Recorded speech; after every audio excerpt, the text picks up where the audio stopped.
guys, this is Corey from NerdSynq.com, and we are at the Cranbrook Institute of Science for the After Dark Evolve event. Tonight we're going to do some interviews with some keynote speakers and some guests, so let's go check it out.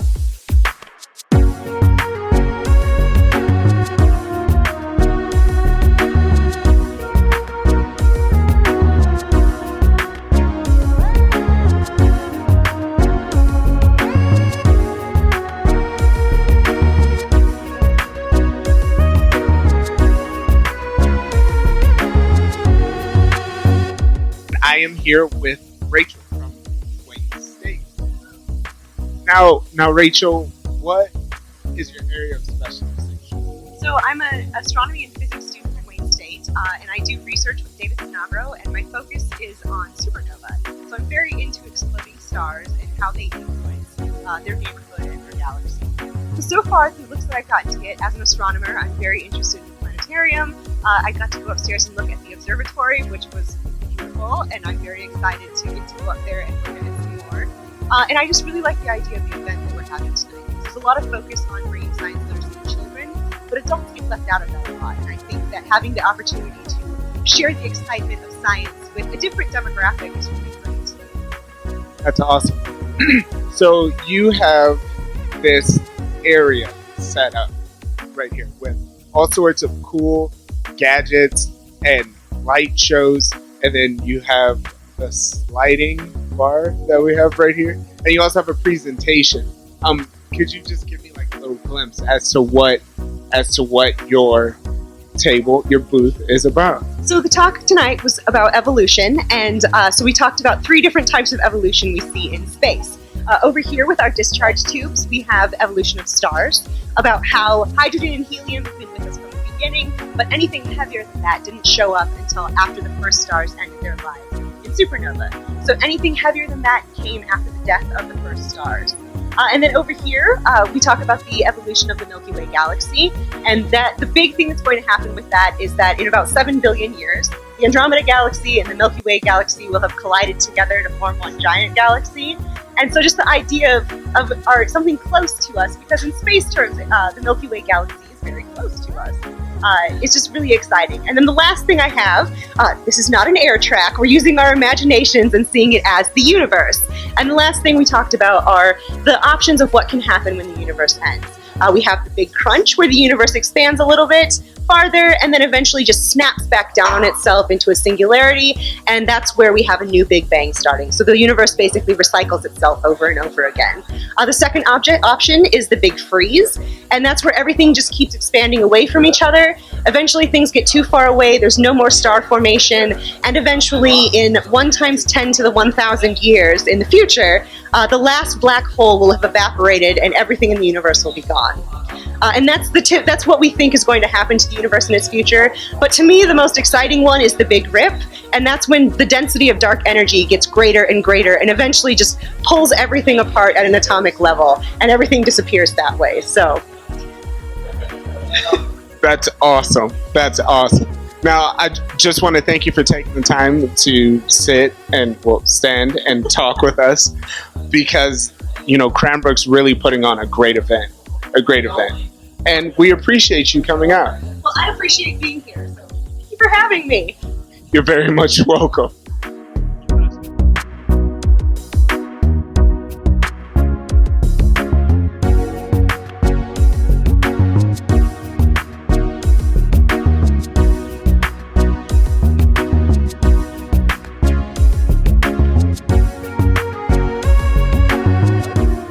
And I'm here with Cameron Wood, Curator of Collections and Martial Arts Enthusiast.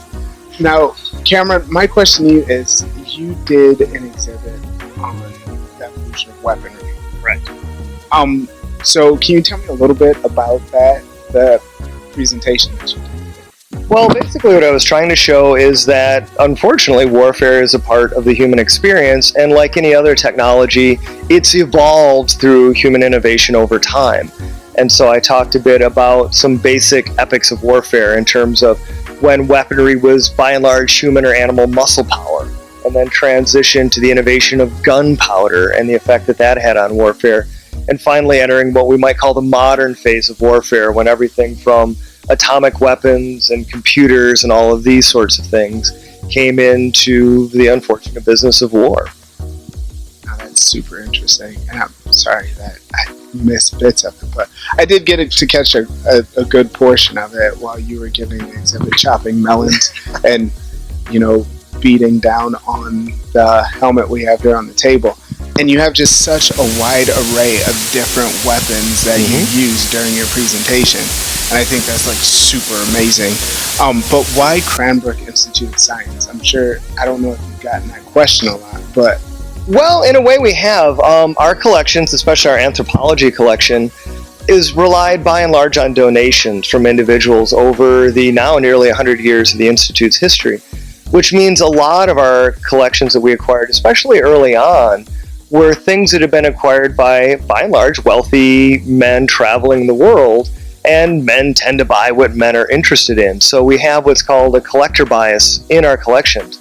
As more appropriate as it would be to have a much broader range of human tools and equipment, we are rather heavy on weaponry, just because that, by and large, was the interest of the well-to-do male collector back in the day, part of that dangerous and exotic other as they traveled to dangerous and exotic lands. It just so happens that being a 13-year-old who never really grew up, I'm really into that sort of thing. So I'm able to use the collection to best advantage for things like this. And that's fantastic. That's really fantastic. And, I love the event that you guys, put on here at Cranbrook Institute of Science, and I really appreciate, taking the time to speak with me for a second. Not at all. Happy to do it. So, coming out to the next one. Next one will be fun. Oh, yeah, that's what I hear. That next one's going to be something. It is going to be ridiculous.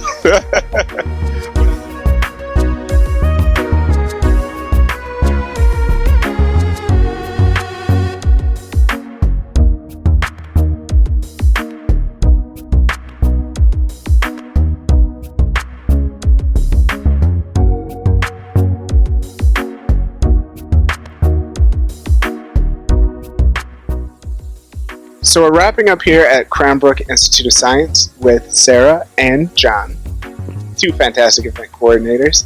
So how do you guys think tonight went?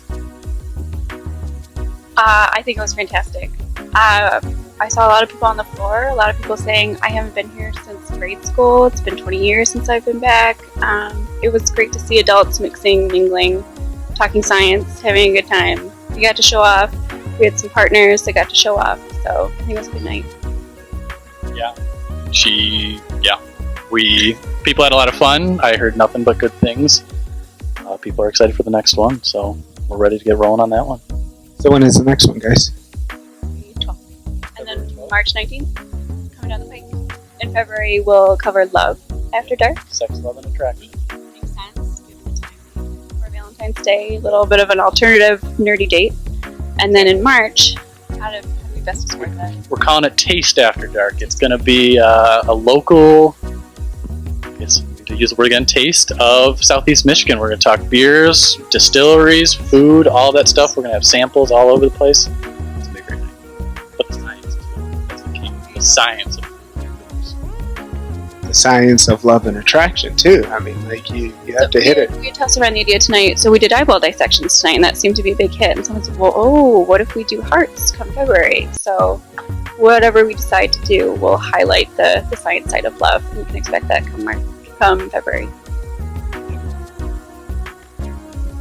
That's awesome. Hopefully we can get both of you guys on the radio show.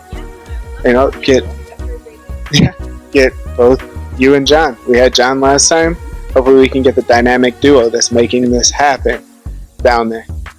But this is Corey from NerdSync, signing off. Hope to see you guys here next time. Cranbrook Institute of Science. The next event is February 12th. Be here.